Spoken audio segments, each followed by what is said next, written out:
네, 북한 우주 발사체 인양 작업이 일주일째 이어지고 있지만 아직 수면으로 올리지 못했습니다. 합참은 내일 다시 수중 작업을 이어간다는 계획인데요. 네, 관련 내용들을 장영근 전 한국항공대 교수 모시고 짚어보겠습니다. 교수님 어서 오세요. 어서 오십시오. 안녕하십니까? 네, 안녕하십니까. 네, 북한이 로켓을 발사한 당일부터 인양 작전을 펼친 지 일주일이 지났습니다. 내일 다시 인양 작업에 들어간다고 하는데 지금은 아무래도 좀 유속도 빠르고 시야 확보에 어려움이 있다고 하더라고요. 네, 뭐 지금 뭐 그렇게 지금 저희가 듣고 있고요. 예. 네, 그 외에도 이제 뭐 여러 가지 지금 문제가 있을 겁니다. 예. 왜냐하면 뭐 예를 들어 지금 지금 길이가 한 15m 정도 된다고 그러니까 이게 제가 분석을 해보니까는 지금 현재 이번 발사체가 그렇게 길지 않았어요. 예. 예전에 보면은 이제 김정은이가 지난 4월에 국가우주개발국을 방문했을 때 자기들이 군사정찰 위성 1호기라고 그러면서 이제 보여준 영상이 있었어요. 예. 그 오른쪽에 발사체 2개를 보여줬는데 저는 하나는 짧고 하나는 좀 길었어요. 그래서 아마도 이번엔 좀 짧은 거로 만들고 그다음에 이제 긴 거는 좀 앞으로 이제 좀 이제 발사 용량을 늘려서 앞으로 개발하려고 하는 모양이다. 그렇게 생각을 했는데 사실은 이제 지금 북한이 2개 다 동시에 개발해 놓고 있는 겁니다. 예. 현재. 그러니까 이제 엔진이 좀 이제 뭐 클러스터링을 다르게 해가지고 하나는 크고 하나는 작은 거고요. 그래서 이번에 쐈던 건 작은 건데 길이가 한 약 30m 정도밖에 안 됐어요. 예. 그러니까 지금 국방부에서 발표한 게 보면은 전체적으로 한 길이가 한 15m 정도 된다. 그 얘기는 무슨 얘기냐면 뭐 제가 평가한 거로는 지난번에 사진 2장을 올리는 거, 발사하는 걸 보여주지 않습니까? 예. 거기에 보면은 1단이 한 8m, 2단이 한 7m 정도, 3단이 뭐 한 4.5m, 5m, 그다음에 이제 페어링이 한 5m, 그래서 거의 한 30m 수준이라고 보시면 됩니다. 현재는. 그러면은 실제로 아마도 15m 정도를 봤다 그러면 뭐 정확하게 15가 될지 16이 될지 모르겠지만 그 정도라 그러면은 제가 판단하기엔 2단과 3단 그리고 미성까지 붙어 있을 확률이 꽤 크다. 그리고 이제 1단은 분명히 연소를 해서 낙하를 했고요.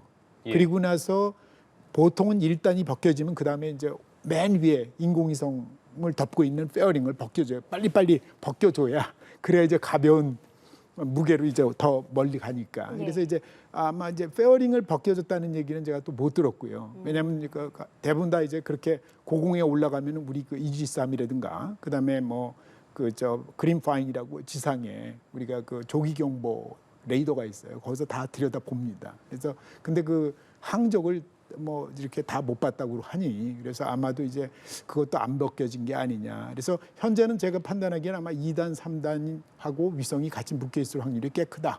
다만 이제 이제 해상으로 충돌하면서 힘이 센 것도 이제 굉장히 충격이 크니까 혹시라도 페어링이 분리가 됐는지 모르겠지만 그 상태로 아마 15, 16m가 되지 않을까 이렇게 생각합니다. 어쨌든 수면 위로 끌어올려야 분석이 가능할 텐데 뭐 유속이나 시야 확보뿐만 아니라 그 외에도 좀 작업에 방해되는 요인들이 있을 것 같거든요. 뭐 그런 거죠. 일단 무게가 뭐 이제 쉽게 말씀드리면 2단, 3단이 연소를 못했단 말이에요. 그러니까 2단 엔진이 시동이 안 걸렸다는 얘기는 점화가 안 됐다는 얘기고 그 얘기는 뭐냐면 그 안에 굉장히 많은 연료와 산화제가 들어있고 탱크 안에 그러다 보니까 그 무게가 그대로 있는 거예요. 그러니까 이제 실질적으로 아마 제가 보기에는 이 길이상으로 보면 아마 최소한 1, 20톤은 될 것 같습니다. 그러면 그 정도 무게를 끌어올리는데 더군다나 이게 수중에 75m 있다 그러면 수압이 대단하거든요. 그러니까 뭐 상상을 초월하는 무게죠. 그러니까 굉장히 끌어올리는데 끌어올리더라도 아마 굉장히 많은 시간이 걸릴 거고 어려울 거고 또 실제로 이제 뭘 이렇게 거치를 레칭을 시켜야 이렇게 끌어올리지 않습니까? 그것도 이게 끼울리면 또 빠질 테니까 그러다 보니까 아마 그걸 수평을 유지하면서 이제 하는 것도 굉장히 난이도가 높은 작업이다. 어쩌면 뭐 상당한 시간이 더 소요가 될 수도 있겠습니다. 네, 유속이 워낙 빠르기도 하고 또 말씀해 주신 것처럼 이 잔해물의 크기가 워낙 크다 보니까 인양이 계속해서 늦어지고 있다라고 말씀을 해주셨습니다. 그런데 이렇게 계속해서 인양이 좀 늦어지면 혹시나 이후에 발사체 분석에 어떤 영향을 줄지도 좀 궁금하고 또 혹시 이 잔해를 워낙 크다 보니까 저희가 임의로 좀 나눠서 끌어올리는 거는 불가능한 건가요? 그 재미난 아이디어인데요. 그러니까 이제 예를 들면 뭐 나눠서 하는 방법이 예를 들어서 뭐 지금 거기서 수중 용접을 하기도 좀 어려울 거고 아니면 뭐 예를 들면 의도적으로 수중 폭발을 좀 세게 하면은 다 산산조각 날 테니까 예. 좀 약하게 해서 이렇게 요소요소해서 수중 폭발을 시켜서 이제 할 수 있는 방법이 있을 텐데 또 문제가 뭐냐면 아까 말씀드린 대로 2단, 3단 엔진이 연료 산화제가 그대로 있다는 거죠. 예. 그러면 이제 걔가 폭발을 하는 거거든요. 이제 불꽃이 닿게 되면. 그러니까 이제 그것도 쉽지가 않은 거죠. 이제 그런 면에서 조금 이제 어려움이 있다라는 거고요.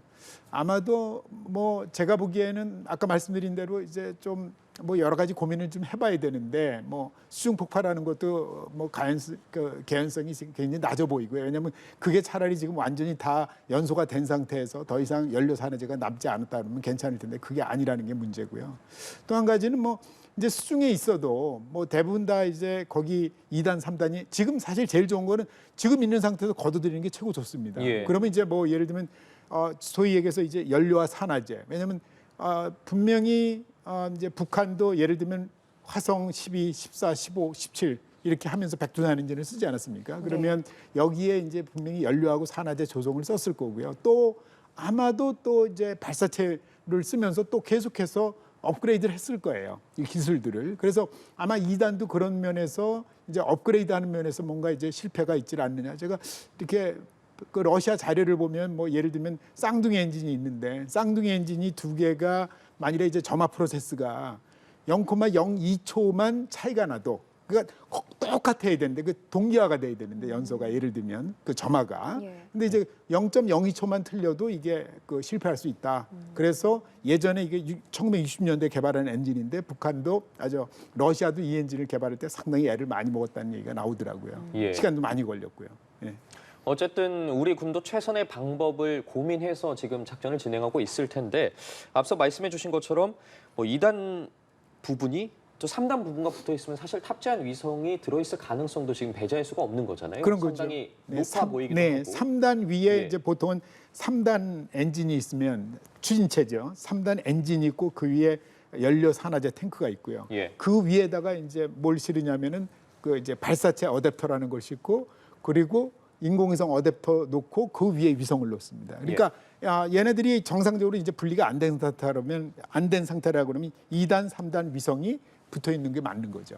네네. 만약에 그렇게 인양이 됐을 경우에 북한의 기술 수준에 대해서도 저희가 상당히 자세하게 살펴볼 수 있을 것 같아 보이거든요. 그러면요. 예를 들면 뭐 지금 예를 들면 이제 뭐 연료와 산화제 우리가 뭐 이제 하이드라준 계열의 UDMH라는 걸 그 원래 얘 원조가 러시아의 RD250이라는 엔진인데 예.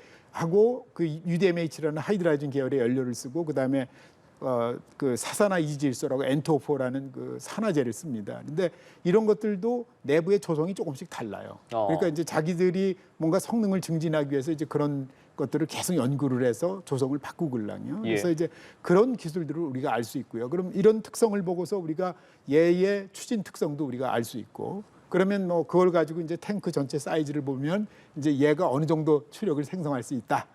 우리가 지금까지는 RD250이 원래 싱글 챔버가 40톤이고 듀얼 챔버 두 개가 쌍둥이로 했을 땐 80톤이거든요. 그래서 옛날에 ICBM 화성 17형 같은 경우는 이 듀얼 챔버가 두 개가 있어서 마치 4개 엔진처럼 보였던 거거든요. 예. 그래서 이제 그런 거에 대한 특성을 우리가 지금 그것도 다 예측이니까 실제로 이번에 되면 얘네들이 아마 ICBM은 어떤 식으로 쐈었고 뭐 어떤 이제 그전에 개량을 발사 개조를 방식들이나 뭐 그렇죠, 개조 그렇죠. 방식 등에 대해서 저희가 이해할 수 있는 기회가 될 그렇죠, 수 그렇죠. 있겠네요. 기본적으로 우리가 엔진에 대해서는 전체적으로 추진체에 대해서는 웬만큼 이해를 하는 거죠. 다만 아마 ICBM에 비해서 요거는 좀 더 뭔가 업그레이드한 그 시험도 좀 계속해서 할 겁니다. 아마 네. 업그레이드를 하기 위해서.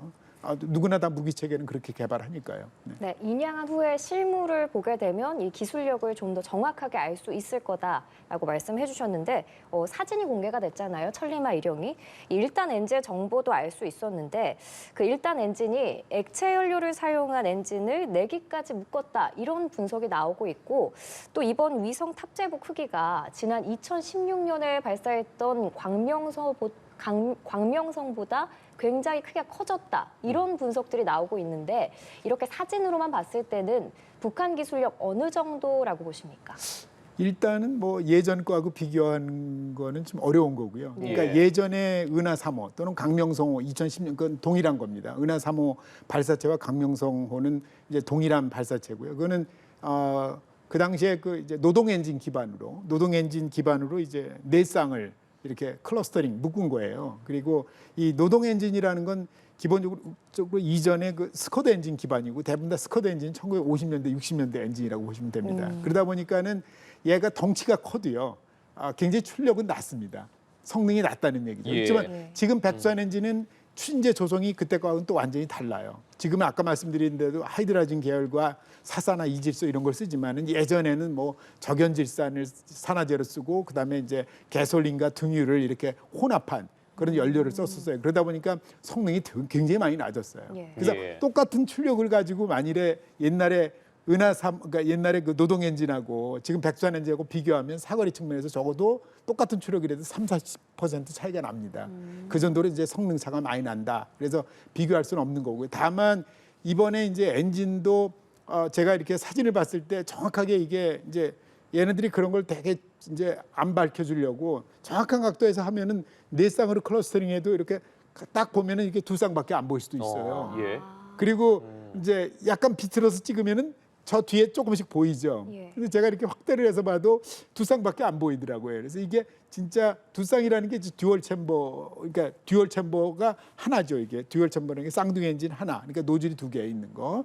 그리고 네 개처럼은 보이는지, 하여튼 뭐 그것도 이제 사진에 따라서는 다르겠는데 어쨌든 제가 보기에는 아니고요. 그리고 일단은 만일에 얘가 듀얼 챔버고 두 세트가 아니고 한 세트다. 그럼 화성 15용 엔진을 갖다 쓴 건데요. 예. 뭐 그렇게 되면은 아마 추력이 굉장히 크질 않고요. 말씀하신 대로 위에가 이렇게 굉장히 벌크하게 이렇게 크게 돼 있잖아요. 예. 그러니까 이런 발사체는 대부분 다 중대형 발사체에서 왜냐하면 인공위성이 만일에 직경이 뭐 4m, 5m 정도 된다. 그러면 보통은 발사체는 그 정도 안 되거든요. 보통 한 2m에서 4m 안팎이기 때문에. 예. 그러니까 그 위성을 넣기 위해서는 이렇게 벌크하게 툭 튀어나오게 5m 이렇게 하죠. 사실은. 근데 이거는 굉장히 출력이 굉장히 센 발사체, 중대형 발사체는 이런 게 많아요. 근데 이제 소형, 힘이 별로 많지 않은 거, 그래서 발사 용량이 능력이 낮은 거는 대부분 다 그냥 스트레이트로 그냥 쭉 올라가죠. 그래서 아마도 제가 보기엔 전체적으로 크기에 비해서는 이런 그 이제 페어링을 불뚝 나오게 이렇게 가분수 형태로 만든 거는 좀 약간의 좀 과장해서 선전으로 우리가 이렇게 할 수 있다. 뭐 이런 거를 보여주는 수준이 아닌가. 왜냐하면 그 정도 무게는 충분히 건드니까요. 위성이 지금 현재 하고 있는 만리경 1호 위성이라는 게 약 한 300kg 정도로 잡으면 아마 그 정도 페어링 했다고 그래서 무게가 크게 늘어나는 건 아니거든요. 예. 그래서 충분히 작은 발사체라도 견딜 수 있다. 뭐 이렇게 말씀드릴 수 있는 거죠. 예. 자, 그럼 근본적으로요. 북한이 왜 이번 발사에서 실패를 했는지 좀 살펴보고 싶은데 사실 그 전에 뭐 화성 12형, 15형, 17형과 같은 엔진인 이 백두산 엔진을 쓰지 않았습니까? 발사 실패한 다른 이유가 있을까요? 그래서 이제 굉장히 예. 어려운 질문입니다. 그래서 제가 이번에 의외로 또 발사한 다음에 2시간 있다가 북한의 조중통에서 이제 발표를 했어요. 예. 발표가 굉장히 흥미로웠어요. 이게 뭐냐면은 믿음성이 좀 부족했다. 뭐 이러고 예. 안정성이 부족했다. 특히 네. 뭐 연료의 안정성이 부족했다. 이런 얘기를 하는 거 보면서 이거 그러면서 이제 또 뭐라 그러냐면 2단 엔진이 시동이 안 걸렸다 그랬거든요. 시동이 안 돼서 이제 추락했다. 예. 이제 이렇게 발표를 했단 말이에요. 그러면 시동이 안 걸려서 추락한 거는 어떤 면에서 이제 뭐 그거는 이제 텔레메트리 데이터 온 거 가지고 자기들 기술적으로 살펴봐야 되는 거고요. 그거하고 어쨌든 믿음성하고 조금 차이가 있는 거죠. 그래서 이제 믿음성이 없다라는 걸 저는 이제 나름대로 해석이 뭐냐면 자기들이 어떤 새로운 기술을 접목을 했는데 그 기술에 대해서 확실하게 우리가 이제 그 검증을 할 시간이 없었다. 그래서 이제 믿음성이 부족했다라는 거고요. 또 안정성이 부족했다. 특히 연료 산화제 그 추진제의 안정성이 부족했다. 이런 얘기는 무슨 얘기냐면 실질적으로 예를 들면 추진제의 조성을 바꾸면 이제 그 연소 프로세스들이 조금 다르니까. 예. 그래서 예를 들면 그런 것들 때문에 굉장히 많이 예를 들면 우리가 시동 같은 경우도 그 시동 프로파일 같은 거가 이렇게 다 차이가 있어요. 그래서 예를 들면 특히 쌍둥이 엔진 같으면 예를 들어 쌍둥이 엔진 같은 경우에 예를 들면 두 개가 아까 말씀드렸듯이 정확하게 동조를 해야 됩니다. 연소를 할 때. 이제 그런 것들이 이제 계속해서 이제 시험을 하면서 해야 되는데 그런 부분들이 좀 부족했다라고 자인하는 게 아닌가. 물론 이제 아마 또 나중에 발표할지 모르겠지만은 신뢰성하고 지금 그 부분은 조금 차이가 있을 거예요. 아마 분명히 시동이 안 걸린 건 다른 기술적인 문제가 있을 거고요. 네. 관련해서 미국은 북한의 발사가 어쨌든 실패건 성공이건 좀 기술적인 발전은 있을 거다 이렇게 표현을 했거든요. 어떻게 봐야 될까요? 뭐 일단은 아까도 말씀드렸지만은 이게 발사체든 뭐 ICBM이든 엔진은 지속적으로 개량을 합니다. 예. 성능 증진을 위해서. 그래서 뭐 러시아도 미국도 보면은 계속해서 이제 개량을 하고 성능을 증진을 하는데, 그러니까 북한도 지금 그 과정 중에 있다고 보시면 됩니다. 그러니까 예. 우리가 상식적으로 보면은 왜 ICBM이 뭐 12, 14, 15, 17원까지 뭐 뻗떡하면 뭐 지난 몇 년 동안 싸댔잖아요. 예. 그리고 잘 올라갔어. 근데 왜 발사체는 또 멀쩡하게 또 저렇게 사고가 나나 다들 의심해하죠. 근데 예. 이제 뭐 말씀드리는 것처럼 뭐 ICBM이 예를 들면 뭐 그 꼭대기 페어링 안에 뭐 탄두를 넣으면 ICBM이고 뭐 거기 위성을 넣으면 위성 발사체다 뭐 이런 얘기는 정확히 기술적으로 맞는 얘기는 아니고요. 예. 두 개가 로켓 기술을 사용하는 건 맞다. 그리고 로켓 기술의 호환성은 있다라는 거지만 실제 운영 측면이나 기술 측면에서는 상당한 차이가 있다라는 거죠. 그래서 목적 임무가 다르니까요. 그래서 예. 어쨌든 이제 그런 측면에서 아마도 이제 그 ICBM이 계속 성공했다 그래서 우리 위성 발사체도 그냥 똑같이 성공할 수 있다라고 담보를 못 하는 거죠. 네. 네, 북한이 지난번 발사, 그러니까 5월 31일 발사 때는 국제해사기구에 미리 통보를 했거든요. 그런데 이번에 다시 발사할 때는 통보를 하지 않겠다라고 했고 또 머지않아 재발사를 하겠다라고 했는데, 물론 예측하기가 굉장히 어렵겠지만 교수님께서 보시기에 재발사 예상 시기 언제쯤이라고 보십니까?